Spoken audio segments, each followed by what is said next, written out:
Araka nefa natsidika tamintsika teo dia nitondra ny faneho-keviny mahakasika ny fananganana ny FFM ihany koa ny Premier ministre lehibe ny gouvernement Andriamatoa Jean-Maire Birziky ny tenany moa izay nanambara fa ny CSC no omenany fanapahana amin'ny fananganana izay FFM izay ny antsipiriny ary.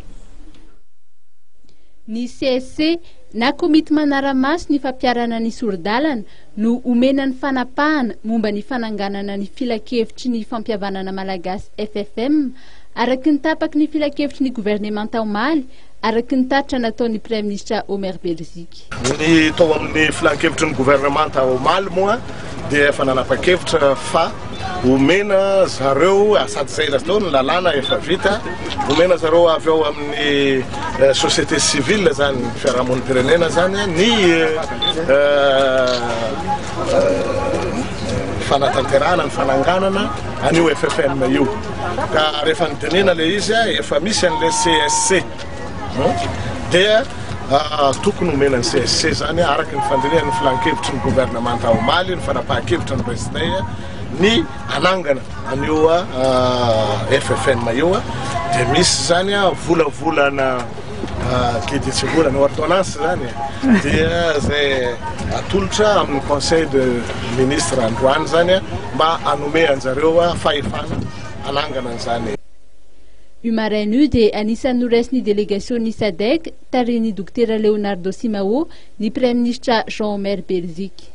Iny moa zareo manaraka ny fanatanterahana ny tolozotra dia ny resaka atao zahay nilazaiko azy ny zavatra efa vita nilazaina koa ny sisa zay mbola atao mba hizorana ampilaminana sampitoniana tokoa makany amin'ny fifidianana. Mikasika ny fampiakarana 100 ny karaman'ny mpiasam-panjakana dia nilaza ny Premier ministre Omer Birziky fa eo am-pandiniany ny fanatanterahana izany ny gouvernement ary nosoritany fa tsy maintsy isy amin'ny titony ity ny fanamboarana ny karaman'ny mpiasam-panjakana. Androany no notanterahana teto amin'ny morony Farina Nosy ny fanokafana tamin'ny fomba ofisialy ny fitoam-pambolekazo ny ala arena sarobidy tsy manam-paharoa. Io no loha hevitra novidiana ary tamin'ity dia niara-nientana ireo ministera isan-tsokajiny na natanteraka fambolekazo. Omena lanja ihany koa amin'ny titony ity ny fambolekazo andrenivohitra entina anatsarana ny tontolo iainana an-tanan-dehibe. Orin'ny teto andrenivohitra dia ho tanterahana ny faharoan'ny volana febroary ho avy izao any Sava ny fanokafana ofisialy ny fitoam-pambolekazo andiany faharoa tarihin'ny Premier ministre no sady ministry ny tontolo iainana Jean-Maire Birziky.